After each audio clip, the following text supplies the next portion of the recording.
ਵਾਹਿਗੁਰੂ ਜੀ ਕਾ ਖਾਲਸਾ ਵਾਹਿਗੁਰੂ ਜੀ ਕੀ ਫਤਿਹ। ਅੱਜ ਜੋ ਵਿਚਾਰ ਹੈ ਉਹ ਚਰਿੱਤਰ ਨੰਬਰ ਹੈ 48। ਇਹ ਮੁਗਲ ਕਾਲ ਦੀ ਜੋ ਕਹਾਣੀ ਬਣਾਈ ਗਈ ਹੈ ਔਰ ਸਾਡੇ ਇਹ ਵਿਦਵਾਨ ਕਹਿ ਰਹੇ ਨੇ ਗੁਰੂ ਗੋਬਿੰਦ ਸਿੰਘ ਜੀ ਨੇ ਕਹਾਣੀਆਂ ਬਣਾਈਆਂ। ਤੁਸੀਂ ਕਹਾਣੀ ਦਾ ਮਿਆਰ ਦੇਖਣਾ ਕਿ ਇਹ ਗੁਰੂ ਗੋਬਿੰਦ ਸਿੰਘ ਜੀ ਦੇ ਮਿਆਰ ਦੀ ਕਹਾਣੀ ਹੈ ਜਾਂ ਇਹਦੇ ਤੋਂ ਕੀ ਸਿੱਖਿਆ ਮਿਲਦੀ ਹੈ। ਤੁਹਾਨੂੰ ਸਮਝ ਆ ਜਾਏਗੀ ਕਿ ਜ਼ਬਰਦਸਤੀ। ਮੈਂ ਤੁਹਾਨੂੰ ਇੱਕ ਗੱਲ ਇੱਥੇ ਦੱਸ ਦੇਵਾਂ, ਸਾਨੂੰ ਬਹੁਤ ਵੱਡਾ ਭੁਲੇਖਾ, ਇਹ ਗੱਲ ਅੱਜ ਤੋਂ ਕੋਈ 20-22 ਸਾਲ ਦੇ ਪਹਿਲਾਂ ਦੀ ਹੈ। ਸਾਡੇ ਜਿਉਂਦੇ ਜੀ ਸਾਡੇ ਸਾਹਮਣੇ ਇੱਕ ਗ੍ਰੰਥ ਦਾ ਸਾਡੇ ਕਹੇ ਜਾਂਦੇ ਵਿਦਵਾਨਾਂ ਨੇ, ਗਿਆਨੀਆਂ ਨੇ, ਹੈਡ ਗ੍ਰੰਥੀਆਂ ਨੇ, ਡਾਕਟਰ ਨੇ ਰੀਸੰਪਾਦਨਾ ਕਰਵਾਈ। ਉਹ ਕਿਤਾਬ ਦਾ ਨਾਂ ਸੀ ਗੁਰਬਿਲਾਸ ਪਾਤਸ਼ਾਹੀ ਛੇਵੀਂ। ਇਹ ਸਾਡੇ ਸਾਹਮਣੇ ਦੀਆਂ ਗੱਲਾਂ, ਇਹ ਕੋਈ 200-400 ਸਾਲ ਪੁਰਾਣੇ ਇਤਿਹਾਸ ਦੀ ਗੱਲ ਨਹੀਂ। ਔਰ ਉਸ ਕਿਤਾਬ ਦੇ ਵਿੱਚ ਜਿੰਨਾ ਜਲੀਲ ਗੁਰੂ ਹਰਗੋਬਿੰਦ ਪਾਤਸ਼ਾਹ ਨੂੰ ਕੀਤਾ ਹੋਇਆ, ਕੋਈ ਹੱਦ ਬੰਨਾ ਨਹੀਂ। ਖੈਰ, ਜਾਗਰਤੀ ਲੋਕਾਂ ਵਿੱਚ ਉਹ ਕਿਤਾਬ ਪਹੁੰਚੀ, ਉਹ ਨਾ ਪੜ੍ਹ ਕੇ ਕਿਤਾਬ ਦਾ ਵਿਰੋਧ ਹੋਇਆ। ਵਿਰੋਧ ਇੰਨਾ ਹੋਇਆ ਕਿ ਆਖਰ ਜਿਹੜੀ ਕਿਤਾਬ ਸ਼੍ਰੋਮਣੀ ਕਮੇਟੀ ਨੇ ਆਪਣੇ ਖਰਚੇ 'ਤੇ ਛਪਾਈ ਸੀ ਔਰ ਜਿਸ ਦੀ ਸੰਪਾਦਨਾ ਉਸ ਸਮੇਂ ਦੇ ਦਰਬਾਰ ਸਾਹਿਬ ਦੇ ਗ੍ਰੰਥੀ, ਹੈਡ ਮੁੱਖ ਗ੍ਰੰਥੀ ਗਿਆਨੀ ਜੋਗਿੰਦਰ ਸਿੰਘ ਵੇਦਾਂਤੀ ਨੇ ਸੰਪਾਦਿਤ ਕੀਤੀ ਸੀ। ਸਹਿ ਸੰਪਾਦਕ ਸਨ ਡਾਕਟਰ ਅਮਰਜੀਤ ਸਿੰਘ। ਸੰਗਤਾਂ ਦੇ ਜ਼ੋਰ ਪੈਣ ਕਰਕੇ ਉਸ ਕਿਤਾਬ ਨੂੰ ਜ਼ਬਤ ਕੀਤਾ ਗਿਆ। ਕਿਸ ਨੇ ਸੰਪਾਦਿਤ ਕੀਤੀ ਸੀ?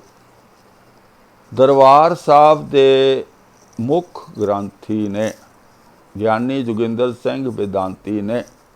ਬਾਅਦ ਵਿੱਚ ਪਤਾ ਨਹੀਂ ਸਾਡੇ ਧਰਮ ਦੇ ਪ੍ਰਬੰਧਕਾਂ ਨੇ ਉਸ ਦੀ ਇਸ ਸੇਵਾ ਕਰਕੇ ਜਾਂ ਕਿਸੇ ਹੋਰ ਕਾਰਨ ਕਰਕੇ ਉਸ ਵਿਅਕਤੀ ਨੂੰ ਅਕਾਲ ਤਖਤ ਦਾ ਜਥੇਦਾਰ ਬਣਾ ਦਿੱਤਾ, ਪ੍ਰਮੋਸ਼ਨ ਕਰ ਦਿੱਤੀ। ਔਰ ਜਿਹੜਾ ਦੂਸਰਾ ਸਹਿ ਸੰਪਾਦਕ ਸੀ ਉਸ ਨੂੰ ਇੱਕ ਕਾਲਜ ਦਾ ਪ੍ਰਿੰਸੀਪਲ ਬਣਾ ਦਿੱਤਾ, ਧਾਰਮਿਕ ਕਾਲਜ ਦਾ। ਉਹ ਸੰਗਤਾਂ ਦਾ ਜ਼ੋਰ ਪੈਣ ਕਰਕੇ ਜ਼ਬਤ ਹੋਈ। ਪਰ ਉਸ ਕਿਤਾਬ ਦਾ ਜਿਹੜੇ ਮੁੱਖ ਬੰਦ ਨੇ 12 ਮਹਾਨ ਵਿਭੂਤੀਆਂ ਨੇ ਲਿਖਿਆ, ਜਿਹੜੀਆਂ ਉਸ ਸਮੇਂ ਪੰਥ ਵਿੱਚ ਸਿਰ ਮੋਰ ਮੰਨੀਆਂ ਜਾਂਦੀਆਂ ਸਨ। ਜਦੋਂ ਉਹਨਾਂ 12 ਵਿਭੂਤੀਆਂ ਦੇ ਨਾਲ ਲੋਕਾਂ ਨੇ ਤਾਲਮੇਲ ਕੀਤਾ ਕਿ ਭਈ ਤੁਸੀਂ ਪੜ੍ਹੇ ਲਿਖੇ ਹੋ, ਸਮਝਦਾਰ ਹੋ, ਵਿਦਵਾਨ ਹੋ, ਤੁਸੀਂ ਇਸ ਗ੍ਰੰਥ ਦਾ ਮੁੱਖ ਬੰਦ ਕਿਉਂ ਲਿਖਿਆ? ਤਾਂ ਉਹਨਾਂ ਦਾ ਜਵਾਬ ਕੀ ਸੀ ਕਿ ਸਾਨੂੰ ਕਿਸੇ ਨੇ ਪੁੱਛਿਆ ਹੀ ਨਹੀਂ, ਸਾਡੇ ਨਾਂ ਦੇ ਉੱਤੇ ਮੁੱਖ ਬੰਦ ਲਿਖ ਦਿੱਤੇ ਗਏ। ਦੁਬਾਰਾ ਮੈਂ ਦੱਸਦਾ, ਉਹਨਾਂ ਦੇ ਨਾਂ ਵੀ ਇਹ ਕਿਤਾਬ ਹਾਲੇ ਤੁਰੀ ਫਿਰਦੀ ਹੈ, ਪੜ੍ਹ ਸਕਦੇ ਹੋ। ਨਾਂ ਲੈ ਕੇ ਕਾਹਨੂੰ ਬਦਨਾਮੀ ਕਰਨੀ? ਬੜੇ ਬੜੇ ਤਖਤਾਂ ਦੇ ਜਥੇਦਾਰ ਰਹਿ ਚੁੱਕੇ ਬੰਦਿਆਂ ਦੇ ਨਾਂ ਦੇ ਨਾਮ ਉੱਤੇ ਮੁੱਖ ਬੰਦ ਲਿਖੇ ਗਏ ਸਨ। ਔਰ ਪੁੱਛਣ 'ਤੇ ਉਹ ਕਹਿੰਦੇ ਸਾਨੂੰ ਕਿਸੇ ਨੇ ਪੁੱਛਿਆ ਹੀ ਨਹੀਂ। ਪਰ ਇੱਕ ਗੱਲ ਹੋਰ ਨੁਕਤਾ ਜੋ ਸਮਝਣ ਵਾਲਾ, ਅੱਜ ਤੱਕ ਇਸ ਗੱਲ ਨੂੰ 22 ਸਾਲ ਹੋ ਗਏ, 23 ਸਾਲ ਹੋ ਗਏ, ਅੱਜ ਤੱਕ ਉਹਨਾਂ ਵਿੱਚੋਂ ਕਿਸੇ ਨੇ ਵੀ ਨਾ ਤਾਂ ਕੋਰਟ ਵਿੱਚ ਕੇਸ ਫਾਈਲ ਕੀਤਾ, ਨਾ ਕੁਛ ਹੋਰ ਕਿਸੇ ਦੇ ਵਿਰੁੱਧ ਕੋਈ ਐਕਸ਼ਨ ਲਿਆ ਕਿ ਸਾਡਾ ਨਾਂ ਕਿਉਂ ਲਿਖਿਆ ਗਿਆ। ਕਹਿਣ ਤੋਂ ਭਾਵ ਕੋਈ ਕਿੱਡਾ ਵੱਡਾ ਵਿਦਵਾਨ ਹੋਵੇ, ਕਿੱਡੇ ਵੱਡੇ ਪੰਥਕ ਰੁਤਬੇ 'ਤੇ ਹੋਵੇ, ਹਰ ਬੰਦਾ ਆਪਣੇ ਜੀਵਨ ਦਾ ਝੱਟ ਲੰਘਾ ਰਿਹਾ ਹੈ।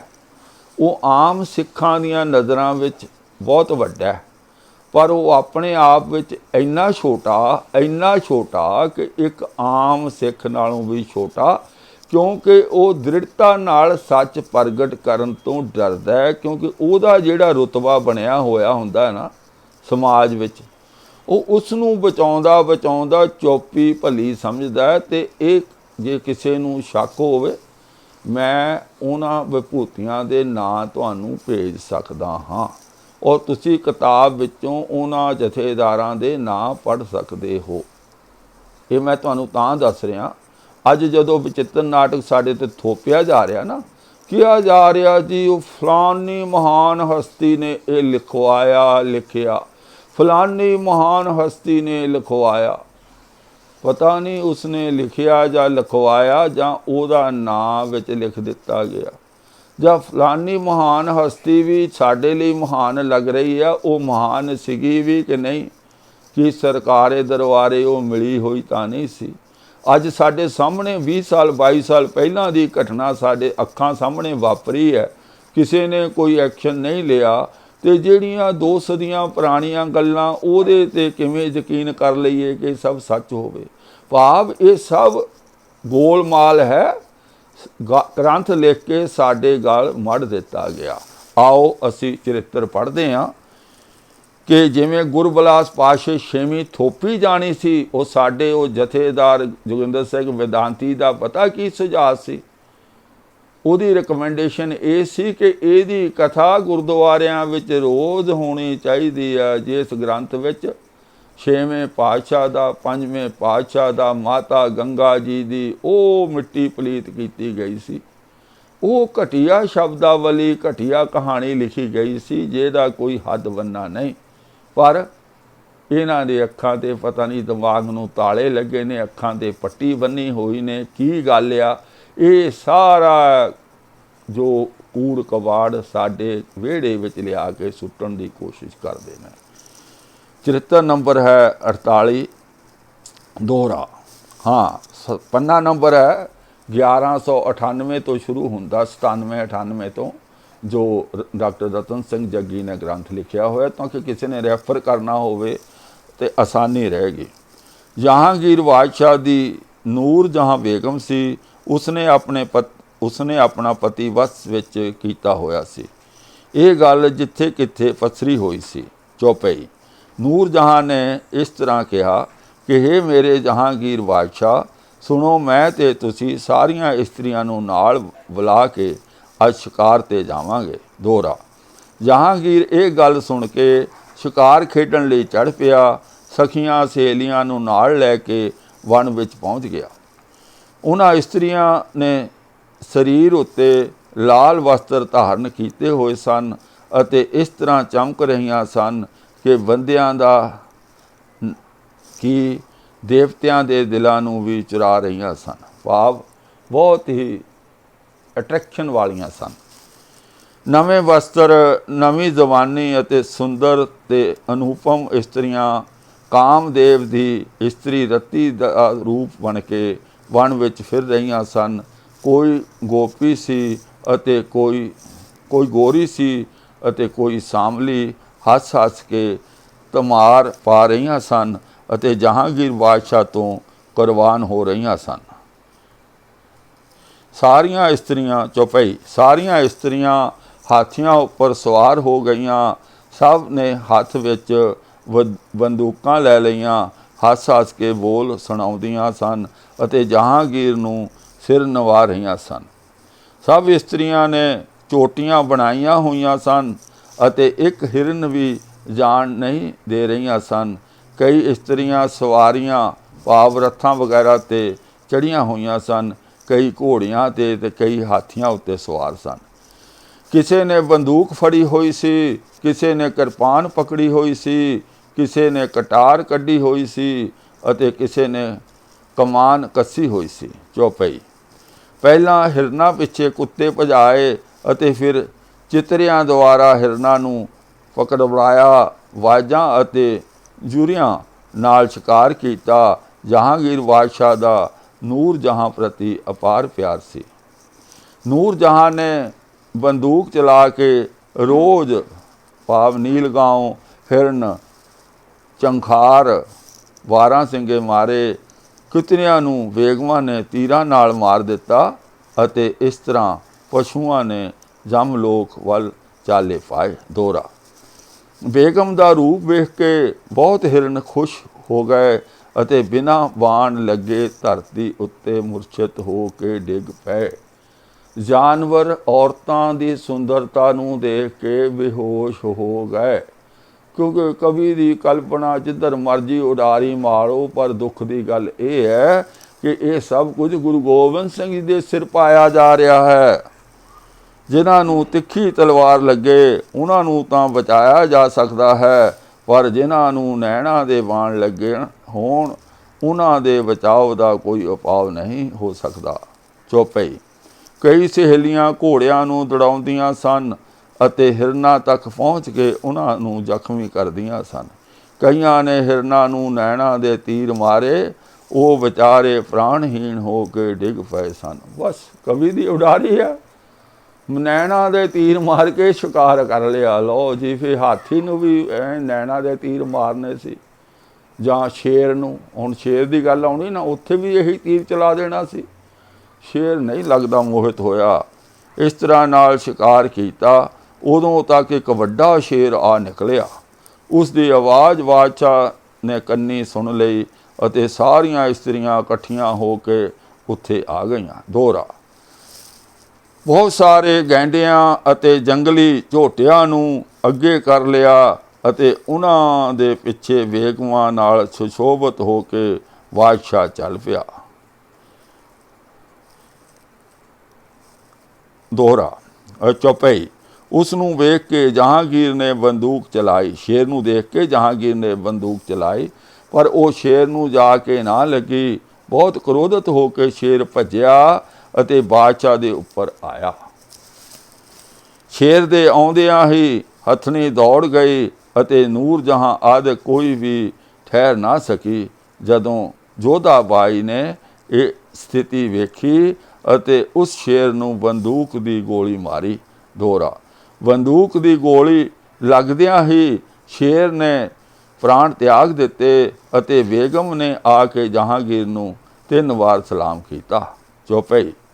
ਇਸ ਘਟਨਾ ਕਰਕੇ ਬਾਦਸ਼ਾਹ ਬਹੁਤ ਖੁਸ਼ ਹੋਇਆ, ਮਾਨੋ ਇਸ ਨੇ ਅੱਜ ਮੈਨੂੰ ਪ੍ਰਾਣ ਦਾਨ ਦਿੱਤੇ ਹੋਣ।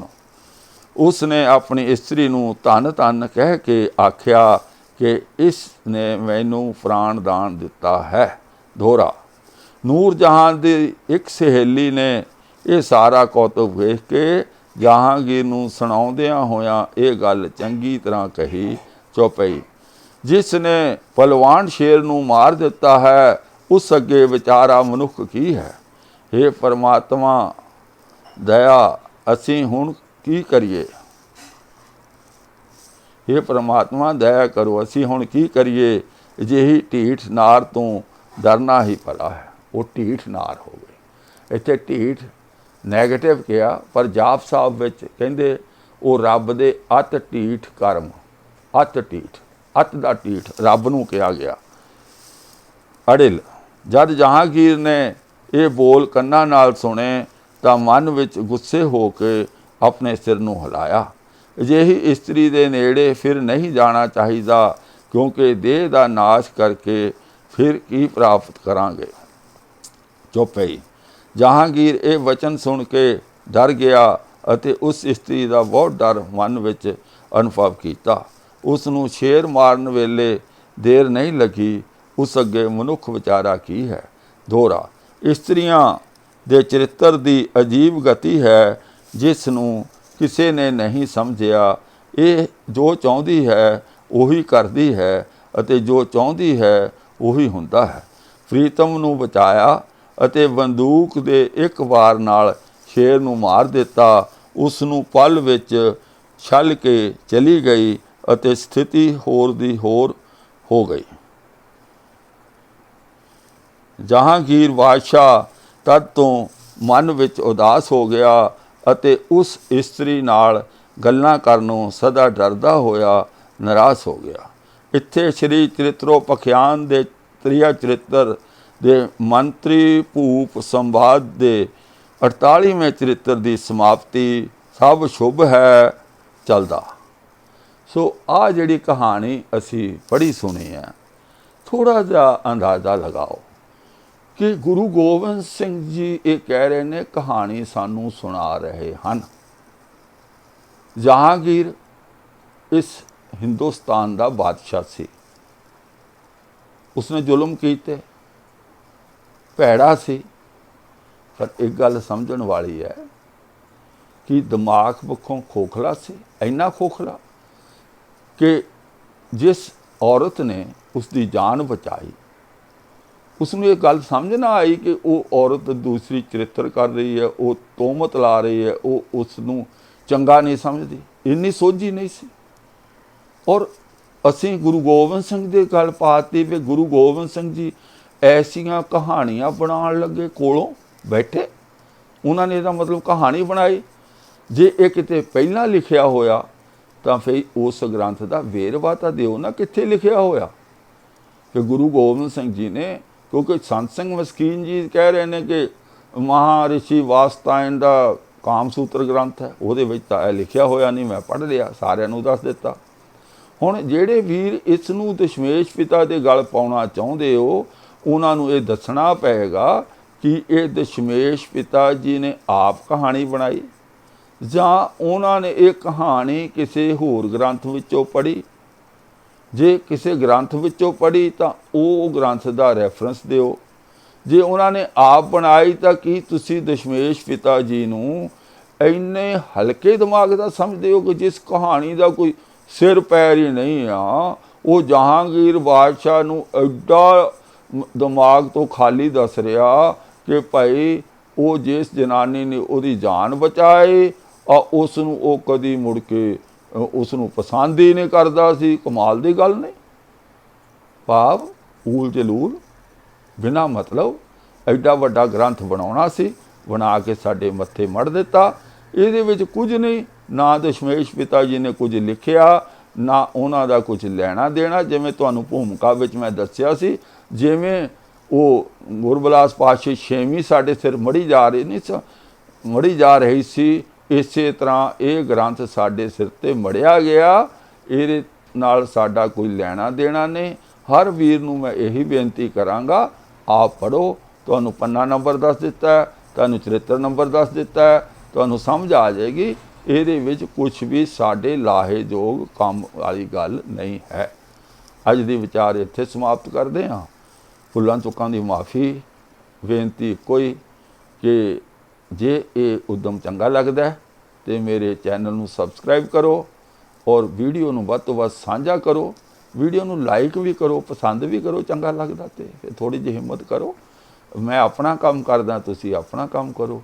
आओ फतेह बुलाइए। वाहिगुरू जी का खालसा, वाहिगुरू जी की फतेह।